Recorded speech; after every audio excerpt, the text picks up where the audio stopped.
Welcome to the Daily Bite with your host, Pastor Steve Andrews. In Exodus chapter 25, we get to learn about the tabernacle and its design for the very first time. Yahweh said to Moses, "Speak to the people of Israel, that they take for me a contribution. From every man whose heart moves him, you shall receive the contribution for me. And this is the contribution that you receive from them: gold, silver, and bronze, blue and purple and scarlet yarns, and fine twined linen, goat's hair, tanned ram skins, goat skins, acacia wood, oil for the lamps, spices for the anointing oil, and for the fragrant incense, onyx stones and stones for setting, for the ephod and for the breastpiece. And let them make me a sanctuary, that I may dwell in their midst, exactly as I show you concerning the pattern of the tabernacle and of all its furniture, so shall you make it. They shall make an ark of acacia wood. 2 cubits and a half shall be its length, and 1 cubit and a half its breadth, and 1 cubit and a half its height. You shall overlay it with pure gold. Inside and outside you shall overlay it, and you shall make on it a molding of gold around it. You shall cast 4 rings of gold for it, and put them on its 4 feet, 2 rings on the one side of it, and 2 rings on the other side of it. You shall make poles of acacia wood, and overlay them with gold.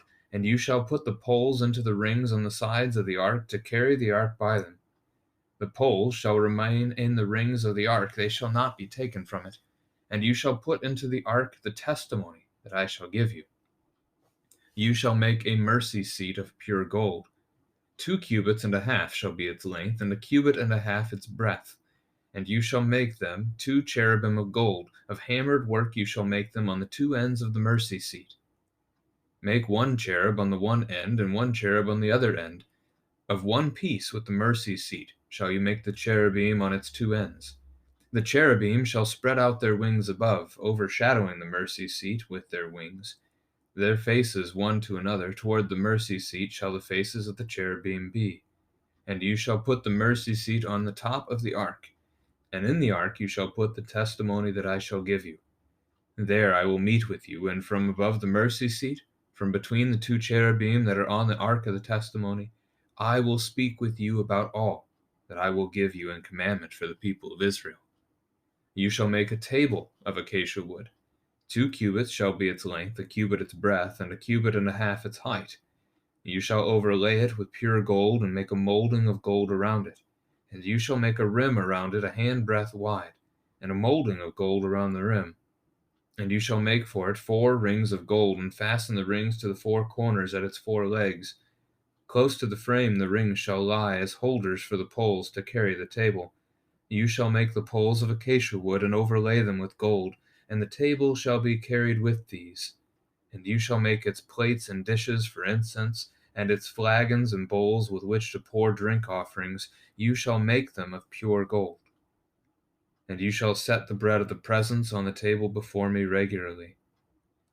You shall make a lampstand of pure gold. The lampstand shall be made of hammered work.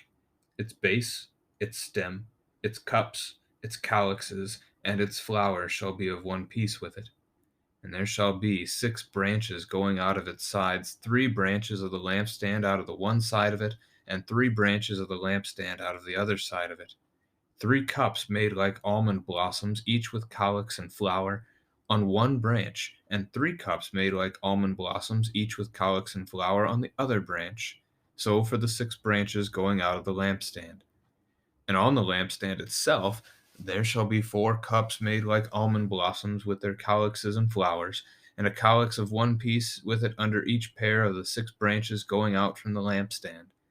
Their calyxes and their branches shall be of one piece with it, the whole of it a single piece of hammered work of pure gold. You shall make 7 lamps for it, and the lamps shall be set up so as to give light on the space in front of it. Its tongs and their trays shall be of pure gold. It shall be made with all these utensils out of a talent of pure gold. And see that you make them after the pattern for them, which is being shown you on the mountain. This is the word of the Lord. So here we have God giving us the instructions for how the people of Israel can build for him a temporary house. The tabernacle is a tent, it is a temporary dwelling place. It is one that will be with them for many years to come, but eventually is replaced when they settle in the land of Israel, the promised land that he gives them, by the temple itself. King David wants to do that in 2 Samuel 7. God says no, but does grant David's son Solomon the ability to build him that temple. So the text begins with the people making a free will offering. We're going to see the richness of that offering in the chapters to come. But for now, we're just seeing the instruction for it. So to take a free will offering, whatever people want to give, here are the things that they ought to give. And you can talk to your children about the value of these things. These are wonderful pieces of material to build with. Certainly, we look at gold and silver and we think that immediately, but blue, purple, and scarlet are rare colors. The dyes needed to make those are quite expensive in the ancient Near Eastern culture, and so they had to import a lot of this stuff from other nations, and it would have been quite costly. These are not cheap materials. The Lord's house is not going to be it's not going to be plain. It's not going to be simple. Instead, it's going to be, I can only imagine if we saw it, it would be breathtakingly beautiful. And you'll get that picture as we walk through these next couple of days together, these next couple of chapters. And the reason for that beauty, that splendor, is because God himself is going to dwell there. That's verse 8. God will be in the midst of his people. And we're going to see this actually quite literally is true as they learn how to move the tent and the tabernacle, they move their camp. So I'll leave that for another day. But he will genuinely be in their midst. You can ask here your children the question, when else has God dwelled with man? Dwelt. You've got the Garden of Eden as an answer to that God was walking among them in the garden. And that's the future hope of paradise as well. But in between, you have the tabernacle, the temple, but then you have Christ, who is the tabernacle, who is the temple, as he would speak in the New Testament and the Gospels, that if they were to destroy the temple, he would rebuild it in 3 days, not as a reference to a physical building, but to his own body, that Jesus Christ is the temple. And, John chapter 1, verse 14 said that the Word, which was a reference to Jesus, dwelt among us. And the Greek there would be better translated tabernacled. But you don't normally see that as an English verb. But Jesus tabernacled with us. He dwelled with us. He tented with us. However you want to phrase that, it's a beautiful phrase. And it points to the reality that God was in the midst of his people. He was among his people in the flesh in his son Jesus. And that's the promise of paradise, that he will do that again. He will dwell in our midst forevermore. So this dwelling of God must be holy. It must be perfect in its own right. And so God is laying out a very specific blueprint. And the command in verse 9 is that Moses ought to make it exactly as he has shown. And the days to come, as we go through these different things, feel free to grab a tape measure and kind of mark these things out. Some of the parts you'll be able to make in your home. You can use your tape measure in your living room to show how big the ark or the table would have been.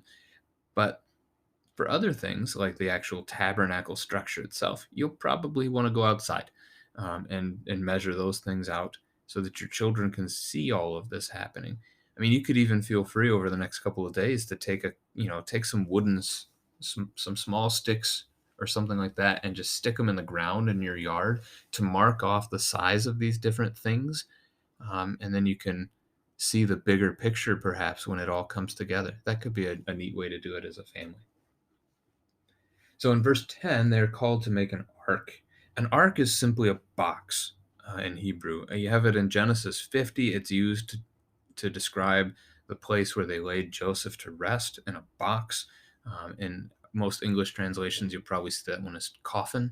It is in Second Kings used to represent a money chest or a money box, as the king drills a hole into the wood so that they can put coins into it. It's a box. It's not the same Hebrew word as the ark that we had for baby Moses at the beginning of the book, nor the ark that we have of Noah in Genesis chapter 6 through 9.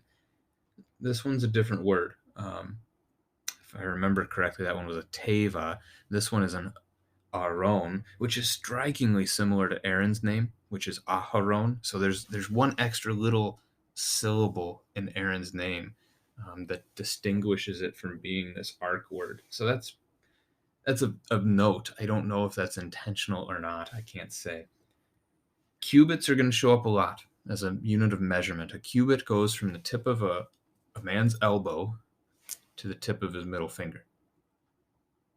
That was as they referred to their hand, that well, I guess we would call it the forearm, was part of the hand in their language. So your cubit was the length of that measurement, and that usually came out to be 18 inches. Although I've heard it argued in some cultures, maybe more like 19 inches or 19.4 inches or something like that would be standard measurements. The goal was a standard measurement that was easy to make, not unlike, I think it was England's history, where the king announced the definition of a foot based on his foot size. And so now we have a foot in our English measurements, 12 inches, that kind of stuff. So 18 inches for a cubit. Again, that helps you visualize how big these things are. The ark is 2 cubits and a half in length. So we would say maybe width. That makes it what? 2 is 36 plus another half is 9. So that's 45 inches wide. It's a cubit and a half in breadth, so depth, deepness. So you're looking at 27 inches, and it's a cubit and a half high, so another 27 inches. And they cover it inside and out in pure gold.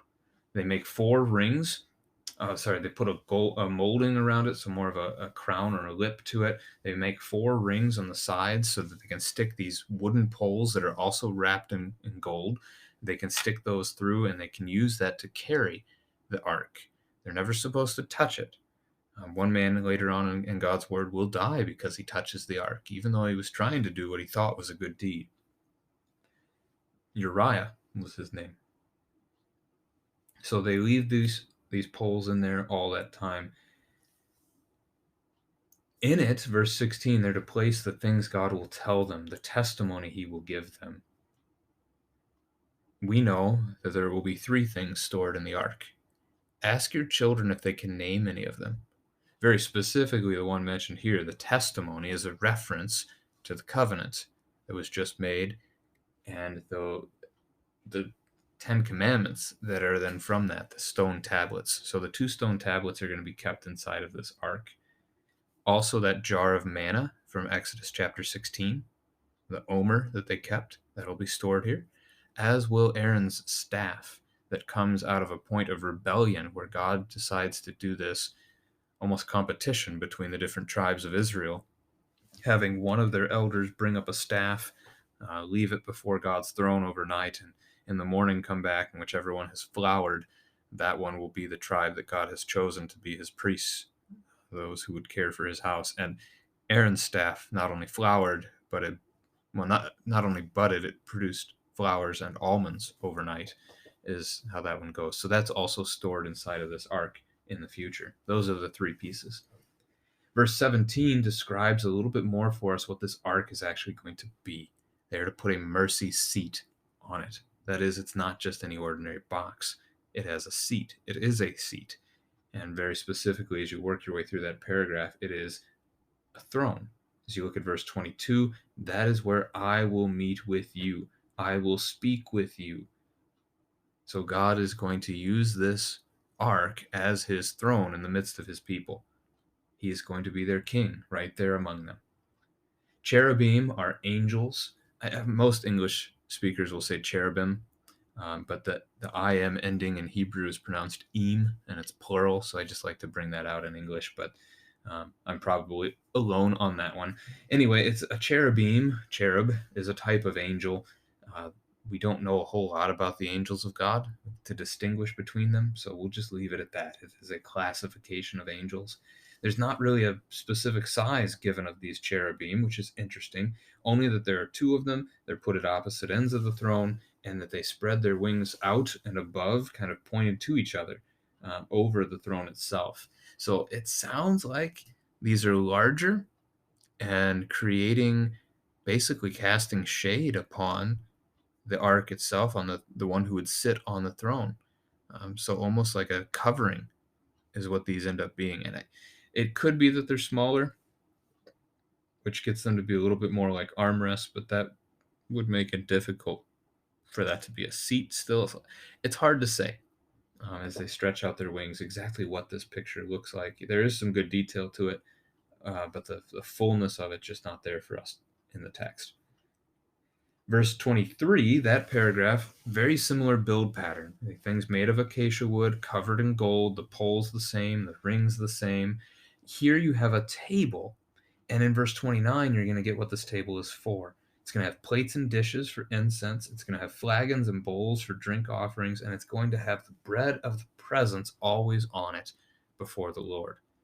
So, what do you put in a flagon? Is a question you can ask your children. Where do they see a flagon? If you don't normally use that language, there is a flagon when you go to church every weekend, sitting on the altar. It is the vessel that the pastor lifts the lid to pour the wine into the common cup. And so that is the flagon, and it is filled with wine. So here we have bread and we have wine. And you can then further ask your children, what does that remind you of? To have bread and wine with the Lord. This is a foreshadowing of the Lord's Supper. We'll get more about these things in the future, but for now, that's enough to say that this is pointing us forward to what Christ gives to us on Maundy Thursday. And then you've got the golden lampstand. This looks like a candelabra, 7 candles that go onto this.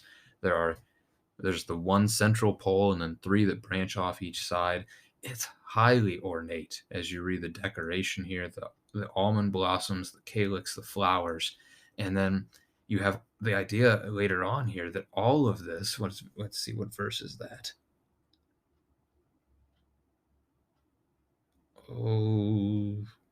36. A single piece of hammered work of pure gold. Imagine making a lampstand out of a single piece of gold. That would have had to have been a massive piece of gold. And we learn, in fact, later on that it is. In verse 39, a talent of pure gold. A talent, by their weights and measurements, is roughly 75 pounds today. 75 pounds worth of gold in today's dollars is worth $2.2 million. Can you imagine having a candelabra in your house worth $2.2 million? And yet here it is. This is the beauty of God's house. It is the beauty of his holiness. And the things that are closest to where the Lord's throne is, those are going to be the most precious materials. We'll see that as we work through the text, that the further away in the tabernacle you are from God's presence, the lesser the materials that are used. It's not to say they get to be poor materials. I mean, still bronze when we're in the courtyard, but there's a difference and it's noticeable. Gold in the tent is very noticeable here. So this lamp stand is to give light to the tabernacle, so that those who go inside, this is the light by which they see and serve the Lord in his house. There are 7 lamps. 7 is the biblical number for perfection. So we're going to see a lot of repetition in the build materials here, and even in the book, because as we see the blueprint here, several chapters later, we're going to get the construction, and those chapters are going to pretty well match with what we're reading now.